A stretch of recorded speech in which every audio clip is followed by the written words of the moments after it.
Hi friends, ಇವತ್ತು ನಾನು ಬೆಳಿಗ್ಗೆ ತಿಂಡಿಗೆ ಮಾಡುವಂತಹ ಬ್ರೇಕ್ಫಾಸ್ಟ್ ಮಸಾಲ ದೋಸೆ ನಾನು ಮಾಡೋದು ಹೇಗೆ ಅಂತ ನಿಮ್ಮ ಜೊತೆ ಶೇರ್ ಮಾಡ್ತೇನೆ.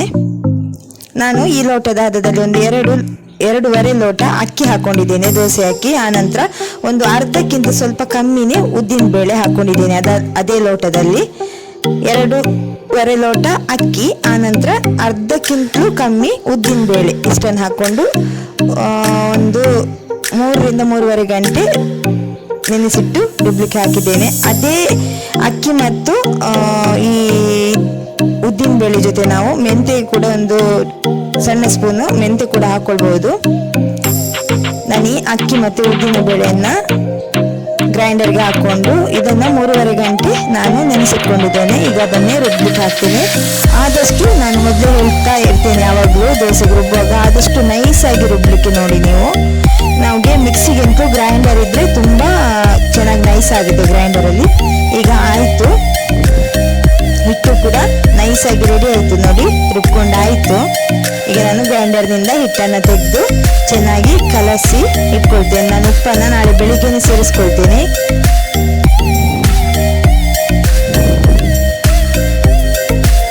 ಚೆನ್ನಾಗಿ ಮಿಕ್ಸ್ ಮಾಡಿ ನಾನೀಗ ಹಿಟ್ಟನ್ನು ಫರ್ಮೆಂಟೇಷನ್ಗೆ ಇಟ್ಕೊಳ್ತೇನೆ. ಒಂದು 7 ರಿಂದ 8 ಗಂಟೆ ಫರ್ಮೆಂಟೇಷನ್ಗೆ ಇಟ್ಕೊಳ್ತೇನೆ ನೋಡಿ. ಬಾಯಿ ಮುಚ್ಚಿ ಈಗ ನಾನು 7 ರಿಂದ 8 ಗಂಟೆ ಫರ್ಮೆಂಟೇಷನ್ಗೆ ಬಿಡ್ತೇನೆ ನಾಳೆ ಬೆಳಿಗ್ಗೆ. ಈಗ ನಾನು ಒಂದು ಬಾಣಲೆಯನ್ನ ಗ್ಯಾಸ್ ಮೇಲೆ ಇಟ್ಕೊಂಡಿದ್ದೇನೆ. ಅದಕ್ಕೆ ಒಂದು 3 ರಿಂದ 4 ಸ್ಪೂನ್ ಎಣ್ಣೆ ಹಾಕೊಂಡು ಒಂದು ದೊಡ್ಡ ಸ್ಪೂನು ಸಾಸಿವೆ ಕೂಡ ಹಾಕೊಂಡಿದ್ದೇನೆ. ಇದು ನಾನು ಆಲೂಗಡ್ಡೆ ಪಲ್ಯಕ್ಕೆ ರೆಡಿ ಮಾಡ್ಕೊಳ್ತಾ ಇದ್ದೇನೆ. ನಾನು ಆಗ್ಲೇ ಕುಕ್ಕರಲ್ಲಿ 6 ಆಲೂಗಡ್ಡೆಯನ್ನು ಕೂಡ ಬೇಯಿಸಿಟ್ಕೊಂಡಿದ್ದೇನೆ. ನಿನ್ನೆ ರಾತ್ರಿ ದೋಸೆಗೆ ರುಬ್ಬಿಟ್ಟಂತಹ ಅಕ್ಕಿ ಹಿಟ್ಟು ಕೂಡ ರೆಡಿ ಆಗಿದೆ. ಈಗ ಸಾಸಿವೆ ಸಿಡಿತಾ ಬರುವಾಗ ಅದಕ್ಕೆ 1 ಸ್ಪೂನು ಉದ್ದಿನ ಬೇಳೆ ಹಾಕೊಳ್ತಾ ಇದ್ದೇನೆ.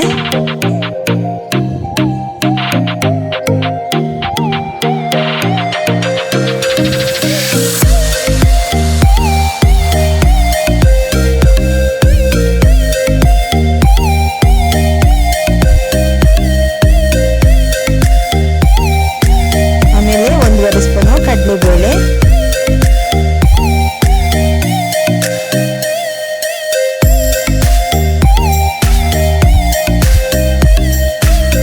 ಬೇಕಿದ್ರೆ ಒಂದು 3 ರಿಂದ 4 ಬೆಳ್ಳುಳ್ಳಿ ಕೂಡ ಜಜ್ಜಿಕೊಂಡು ಹಾಕೊಳ್ಬಹುದು. ನಾನು ಯಾವಾಗಲೂ ಹಾಕ್ತೇನೆ ಆಲೂಗಡ್ಡೆ ಪಲ್ಯಕ್ಕೆ, ಇವತ್ತು ಹಾಕ್ಲಿಲ್ಲ ನಾನು.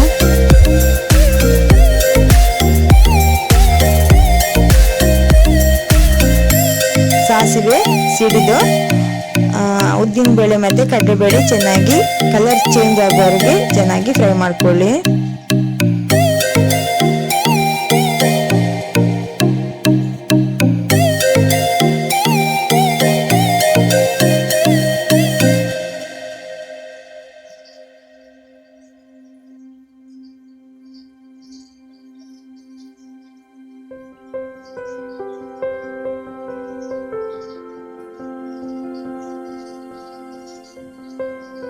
ಈಗ ಕರಿಬೇವು ಹಾಕೊಳ್ತಾ ಇದ್ದೇನೆ. ಅದೇ ಒಗ್ಗರಣೆಗೆ ಒಂದು 10 ರಿಂದ 12 ಎಲೆ ಕರಿಬೇವನ್ನು ಕೂಡ ಸೇರಿಸ್ಕೊಂಡು ಚೆನ್ನಾಗಿ ಫ್ರೈ ಮಾಡ್ಕೊಳ್ಳಿ.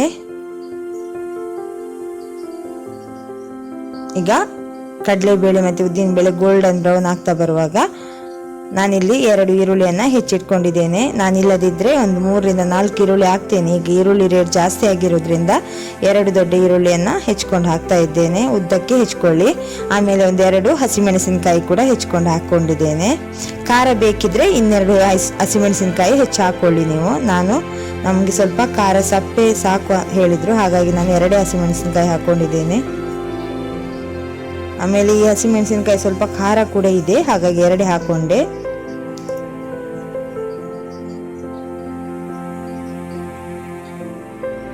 ಈರುಳ್ಳಿಯನ್ನು ಸ್ವಲ್ಪನೇ ಬಾಡಿಸಿ, ಜಾಸ್ತಿ ಮೆತ್ತಗಾಗುವವರೆಗೆ ಫ್ರೈ ಮಾಡಬೇಡಿ, ಸ್ವಲ್ಪನೇ ಬಾಡಿಸ್ಕೊಂಡ್ರೆ ಸಾಕು.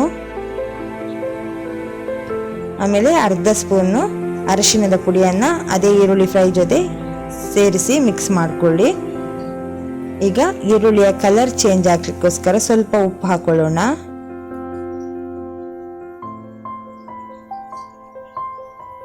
ಉಪ್ಪನ್ನು ಕೂಡ ಸೇರಿಸ್ಕೊಂಡಿದ್ದೇನೆ. ನಿಮಗೆ ಅರಿಶಿನ ಜಾಸ್ತಿ ಬೇಕು ಅಂದರೆ ಒಂದು 3/4 ಸ್ಪೂನ್ ಹಾಕ್ಕೊಳ್ಳಿ.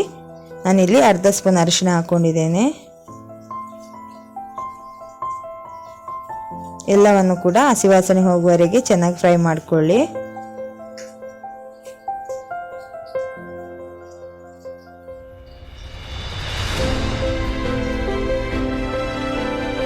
ಇಲ್ಲಿಗ ನಾನು 6 ಆಲೂಗಡ್ಡೆಯನ್ನು ಸಿಪ್ಪೆಯೊಂದಿಗೇನೆ ಚೆನ್ನಾಗಿ ತೊಳೆದು ಬೇಯಿಸ್ಲಿಕ್ಕೆ ಇಟ್ಕೊಂಡಿದ್ದೇನೆ. ಈಗ ಸಿಪ್ಪೆ ಎಲ್ಲ ತೆಗೆದು ಅದನ್ನು ಚೆನ್ನಾಗಿ ಹುಡಿ ಮಾಡ್ಕೊಳ್ತಾ ಇದ್ದೇನೆ. ಈ ಆಲೂಗಡ್ಡೆ ತುಂಬ ಮೆದು ಆಲೂಗಡ್ಡೆ. ನಮಗೆ ಪಲ್ಯಕ್ಕೆಲ್ಲ ಸ್ವಲ್ಪ ಗಟ್ಟಿ ಇದ್ದ ಆಲೂಗಡ್ಡೆ ಇನ್ನೊಂದು ಬರುತ್ತೆ, ಅದು ಚೆನ್ನಾಗಿರುತ್ತೆ. ಇದು ತುಂಬ ಮೆದು ಆಗುತ್ತೆ.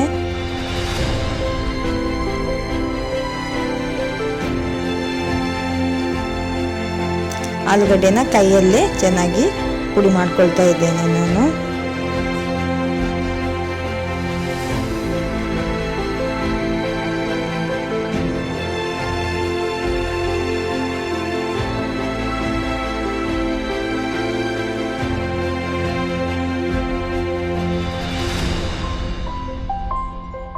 ನೋಡಿ, ಈಗ ಪುಡಿ ಮಾಡಿಟ್ಟಂದ ಆಲೂಗಡ್ಡೆನೆಲ್ಲ ನಾನು ಅದೇ ಒಗ್ಗರಣೆಗೆ ಸೇರಿಸ್ಕೊಳ್ತಾ ಇದ್ದೇನೆ.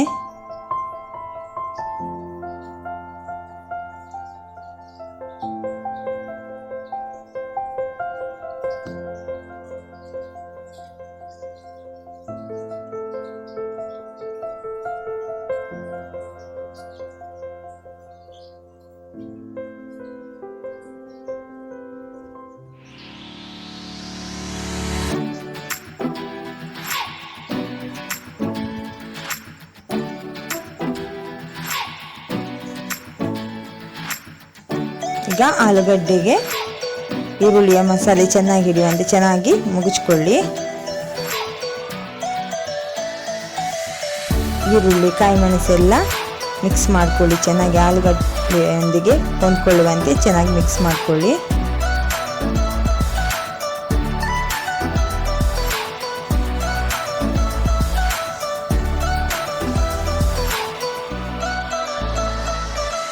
ನಾನಿಲ್ಲಿ ಸ್ವಲ್ಪ ನೀರು ಸೇರಿಸ್ಕೊಂಡಿದ್ದೇನೆ. ನಾನು ಜಾಸ್ತಿ ಡ್ರೈ ನಮಗೆ ಈ ಬಾಜಿ ಅಂದರೆ ಆಲೂಗಡ್ಡೆ ಪಲ್ಯನೇ ಮಾಡೋದು. ಇವತ್ತು ಸ್ವಲ್ಪ ನೀರು ಹಾಕ್ಕೊಂಡೆ ನಾನು. ಬೇಕಾದರೆ ನೀರು ಹಾಕ್ಕೊಳ್ಬೋದು, ಇಲ್ಲಾಂದರೆ ಡ್ರೈ ಕೂಡ ನಾವು ಆಲೂಗಡ್ಡೆ ಪಲ್ಯ ಮಾಡ್ಕೊಳ್ಬೋದು. ನಾನು ಸ್ವಲ್ಪ ನೀರು ಹಾಕ್ಕೊಂಡೇ ಮಾಡ್ತಾ ಇದ್ದೇನೆ ಇವತ್ತು.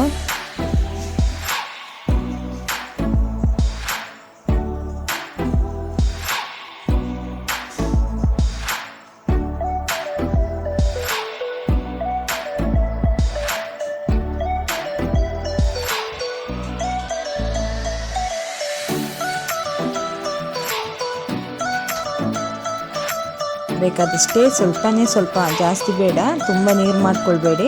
ಬೇಕಾದಷ್ಟೇ ನೀರು ಹಾಕ್ಕೊಂಡು ಚೆನ್ನಾಗಿ ಮುಗುಚಿ.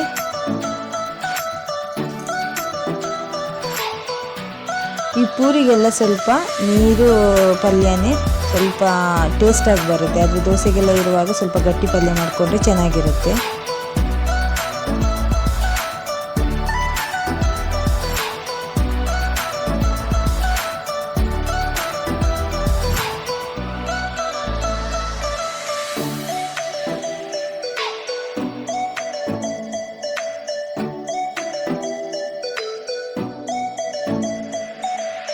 ಉಪ್ಪಿನ ರುಚಿ ಒಮ್ಮೆ ನೋಡ್ಕೊಳ್ಳಿ. ಉಪ್ಪು ಕಮ್ಮಿ ಅನಿಸಿದರೆ ಸ್ವಲ್ಪ ಸೇರಿಸ್ಕೊಳ್ಳಿ ಈಗಲೇ.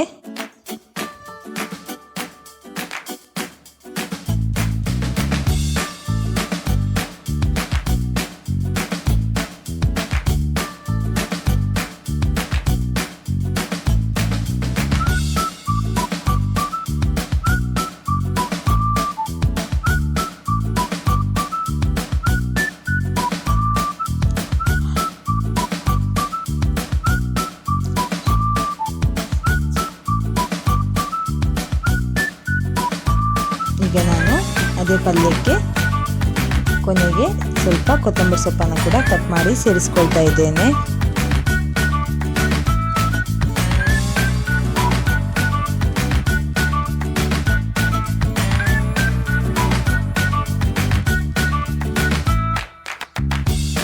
ಎಲ್ಲವನ್ನು ಒಮ್ಮೆ ಚೆನ್ನಾಗಿ ಮಿಕ್ಸ್ ಮಾಡಿ.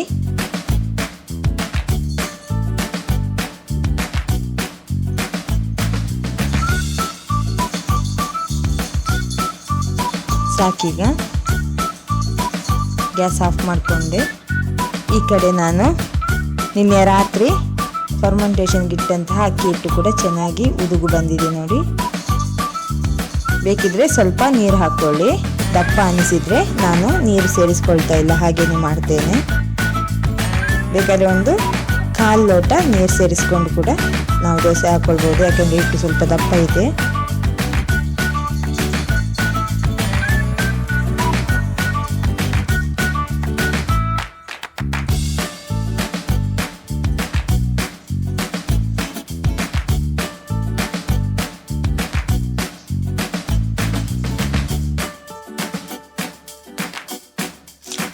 ಎರಡು ಲೋಟ ನೀವು ಅಕ್ಕಿ ಹಾಕಿದರೆ ಅರ್ಧ ಲೋಟ ಸಾಕು. ಉದ್ದಿನ ಬೇಳೆ ಜಾಸ್ತಿ, ತುಂಬ ಜಾಸ್ತಿ ಹಾಕೊಳ್ಕೆ ಹೋಗಬೇಡಿ ಮಸಾಲೆ ದೋಸೆಗೆ.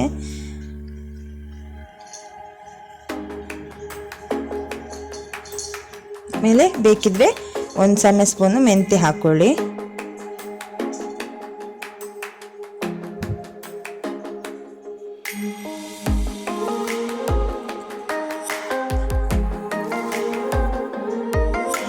ಈಗ ನಾನು ನಿನ್ನೆ ನೈಟ್ ರುಬ್ಬುವಾಗ ಉಪ್ಪು ಹಾಕಲಿಲ್ಲ. ಈಗ ಉಪ್ಪು ಸೇರಿಸ್ಕೊಂಡು ರುಚಿಗೆ ಎಷ್ಟು ಬೇಕಷ್ಟು ಉಪ್ಪು ಸೇರಿಸ್ಕೊಂಡು ಚೆನ್ನಾಗಿ ಕಲಸಿ ಇಟ್ಕೊಂಡು ಹಿಟ್ಟನ್ನು ಈಗ ಕಾವಲಿಯನ್ನು ಬಿಸಿ ಆಗಲಿಕ್ಕೆ ಇಟ್ಟಿದ್ದೇನೆ ನಾನು.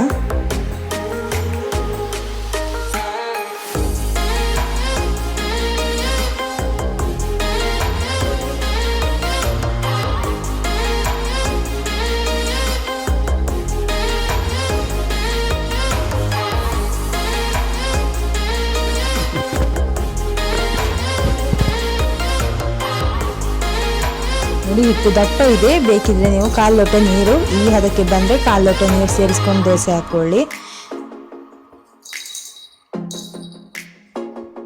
ಜಾಸ್ತಿ ಹಾಕ್ಕೊಳ್ಬೇಡಿ, ಒಂದು 1/4 ಲೋಟ ಸಾಕು.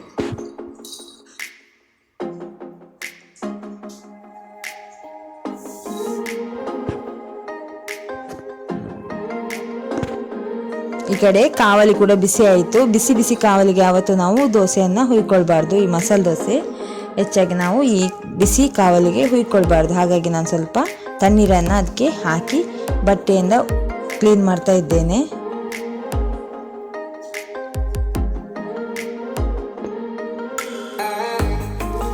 ಈಗ ಅದೇ ಕಾವಲಿಗೆ ನಾನು ಹಿಟ್ಟನ್ನು ಹಾಕ್ಕೊಂಡು ತೆಳುವಾಗಿ ಸ್ಪ್ರೆಡ್ ಮಾಡ್ಕೊಳ್ತಾ ಇದ್ದೇನೆ.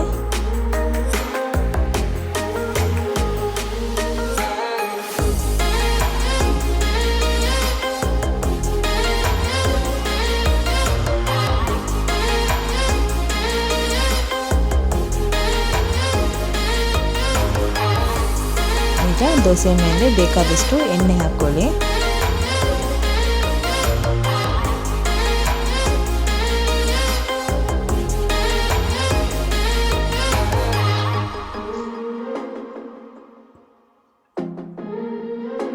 ಕೆಲವು ಸಲ ಹಿಟ್ಟು ದಪ್ಪ ಇದ್ದರೆ ನಮಗೆ ಹೀಗೆ ಸ್ಪ್ರೆಡ್ ಮಾಡಲಿಕ್ಕೆ ಬರುವುದಿಲ್ಲ. ಹಾಗಾಗಿ ಹಿಟ್ಟು ದಪ್ಪ ಇದ್ದರೆ ಒಂದು 1/4 ಲೋಟ ನೀರು ಸೇರಿಸಿ ಚೆನ್ನಾಗಿ ಮಿಕ್ಸ್ ಮಾಡಿ ಆಮೇಲೆ ದೋಸೆ ಹಾಕ್ಕೊಳ್ಳಿ ನೀವು. ಈಗ ನಾನಿಲ್ಲಿ ಕೆಂಪು ಚಟ್ನಿ ಮಾಡಿ ಇಟ್ಕೊಂಡಿದ್ದೇನೆ, ಅದನ್ನು ದೋಸೆ ಮೇಲೆ ಹಾಕಿ ಸ್ಪ್ರೆಡ್ ಮಾಡ್ತೇನೆ.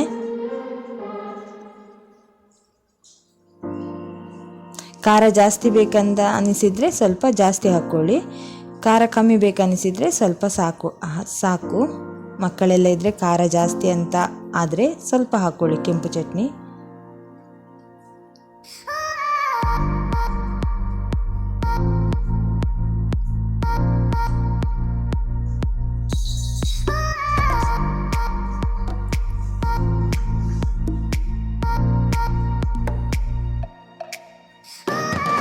ಈ ದೋಸೆಯನ್ನು ನಾವು ಬಿಸಿ ಬಿಸಿ ಇರುವಾಗಲೇ ತಿನ್ನಬೇಕು. ದೋಸೆ ಯಾವಾಗಲೂ ಹಾಗೆ ಬಿಸಿ ಬಿಸಿ ಇದ್ದಾಗ ತಿಂದ್ರೇ ಟೇಸ್ಟ್.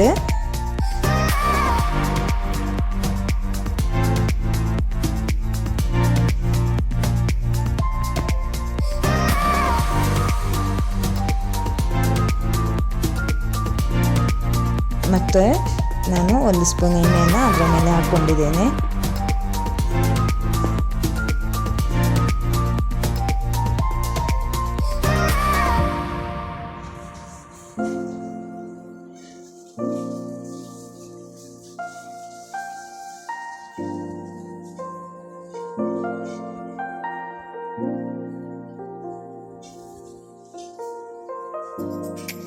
ನಮಗೆ ಯಾವುದೇ ದೋಸೆ ಕೂಡ ಕಬ್ಬಿಣದ ಕಾವಲಿಯಲ್ಲಿ ಆದಷ್ಟು ರುಚಿ ನಾನ್ ಸ್ಟಿಕ್ಕಲ್ಲಿ ಬರುವುದಿಲ್ಲ. ಆದರೆ ಈ ದೋಸೆಗೆ ನಾನು ನಾನ್ ಸ್ಟಿಕ್ಕನ್ನೇ ಬಳಸಿ ದೋಸೆ ಮಾಡ್ತಾ ಇದ್ದೇನೆ.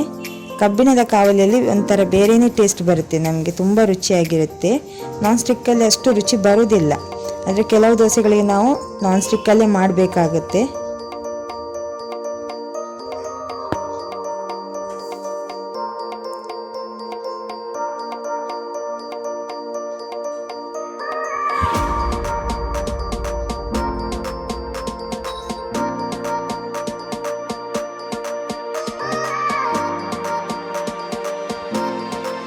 ಈಗ ನಾನು ಮಾಡಿಟ್ಟಂತಹ ಆಲೂಗಡ್ಡೆ ಪಲ್ಯನ ಕೂಡ ದೋಸೆ ಮಧ್ಯಕ್ಕೆ ಹಾಕೊಳ್ತಾ ಇದ್ದೇನೆ. ಬೇಕಿದ್ರೆ ನೀವು ದೋಸೆ ಮಧ್ಯಕ್ಕೆ ಹಾಕೊಳ್ಬೋದು, ಇಲ್ಲಾಂದರೆ ಕೆಂಪು ಚಟ್ನಿ ಹಾಕಿ ಫ್ರೈ ಮಾಡಿ ಅದನ್ನು ಫೋಲ್ಡ್ ಮಾಡಿ ಈ ಆಲೂಗಡ್ಡೆ ಪಲ್ಯವನ್ನು ಸಪ್ರೇಟ್ ಹಾಕ್ಕೊಂಡು ತಿನ್ಬೋದು. ಇನ್ನು ಸ್ವಲ್ಪ ಫ್ರೈ ಬೇಕಾದರೆ ಮಾಡ್ಕೊಳ್ಬೋದು. ನಾನು ಈ ಹದಕ್ಕೆ ದೋಸೆಯನ್ನು ತೆಗಿತಾ ಇದ್ದೇನೆ.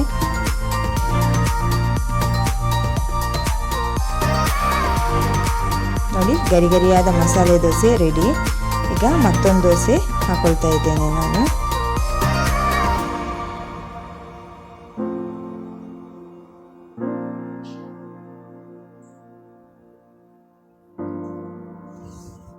ನಿಮಗೆ ಎಷ್ಟು ದೊಡ್ಡ ದೋಸೆ ಬೇಕೋ ಅಷ್ಟು ದೊಡ್ಡ ದೋಸೆ ಹಾಕೊಳ್ಳಿ.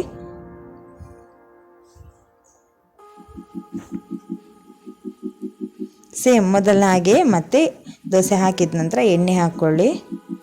ಸ್ವಲ್ಪ ಹದವಾಗಿ ಫ್ರೈ ಆಗ್ತಾ ಬರುವಾಗ ಕೆಂಪು ಚಟ್ನಿ ಫ್ರೈ ಆದ ನಂತರ ಮತ್ತೊಮ್ಮೆ ಎಣ್ಣೆ, ಆ ನಂತರ ಪಲ್ಯ ಮಧ್ಯದಲ್ಲಿಟ್ಟು ದೋಸೆಯನ್ನು ಫೋಲ್ಡ್ ಮಾಡಿ ತೆಗೆದ್ರಾಯಿತು. ಗರಿ ಗರಿಯಾದಂತಹ ಮಸಾಲೆ ದೋಸೆ ರೆಡಿ. ಇದಕ್ಕೆ ಚಟ್ನಿ ಸಾಂಬಾರು ಕೂಡ ನಾವು ಮಾಡ್ಕೊಳ್ಬೋದು. ನಾನಿವತ್ತು ಕರೆಂಟ್ ಇರಲಿಲ್ಲ, ನನಗೆ ದೋಸೆಗೆ ಸ್ವಲ್ಪ ಚಟ್ನಿ ಜಾಸ್ತಿ ಬೇಕು, ಆದರೆ ಇವತ್ತು ಕರೆಂಟ್ ಇರಲಿಲ್ಲ, ಹಾಗಾಗಿ ಸಾಂಬಾರು ಮಾತ್ರ ಮಾಡಿದೆ ನಾನು. ಮನೆಯಲ್ಲಿ ಮಕ್ಕಳಿಗೆಲ್ಲ ಸಾಂಬಾರು ಆಗುತ್ತೆ, ನನಗೆ ಸ್ವಲ್ಪ ಚಟ್ನಿ ಬೇಕಾಗುತ್ತೆ ಯಾವುದೇ ದೋಸೆಗೂ.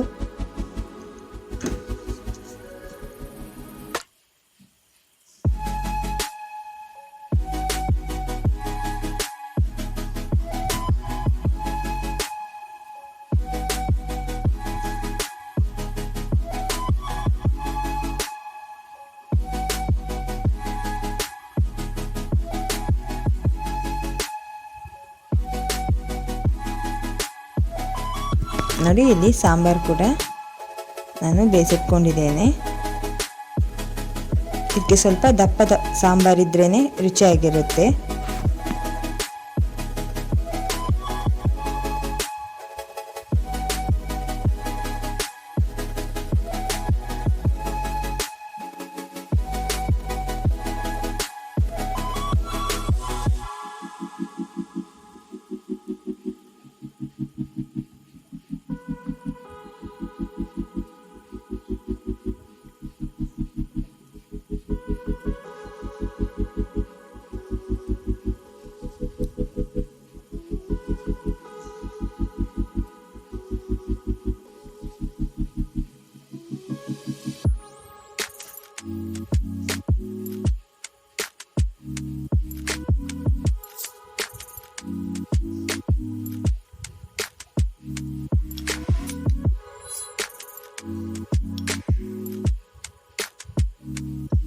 ಸ್ವಲ್ಪ ಫ್ರೈ ಮಾಡ್ಕೊಳ್ಳಿ. ನಾನು ಇದನ್ನು ಬೇಗ ತೆಗೆದೆ, ಯಾಕೆಂದರೆ ನನಗೆ ನನ್ನ ಮಗನಿಗೆಲ್ಲೋ ಹೋಗಬೇಕಾಗಿತ್ತು, ಹಾಗಾಗಿ ನಾನು ಇದನ್ನು ತೆಗೆದೆ ಈ ದೋಸೆಯನ್ನು. ಅವನಿಗೆ ಅರ್ಜೆಂಟ್ ಹೋಗಬೇಕಂತ ಎಲ್ಲಿಗೋ.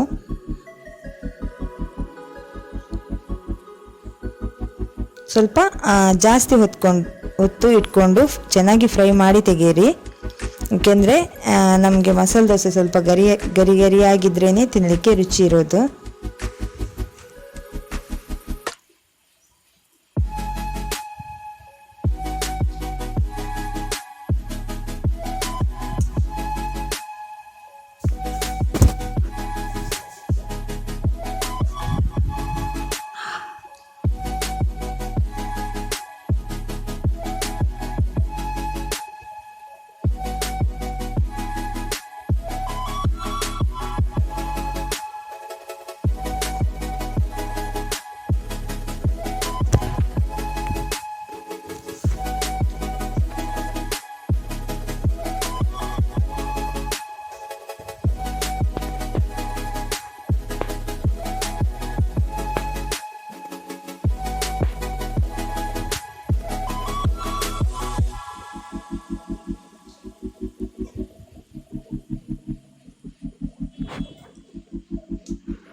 ಅದೇ ಥರ ಮಧ್ಯಕ್ಕೆ ಪಲ್ಯವನ್ನು ಹಾಕ್ಕೊಂಡು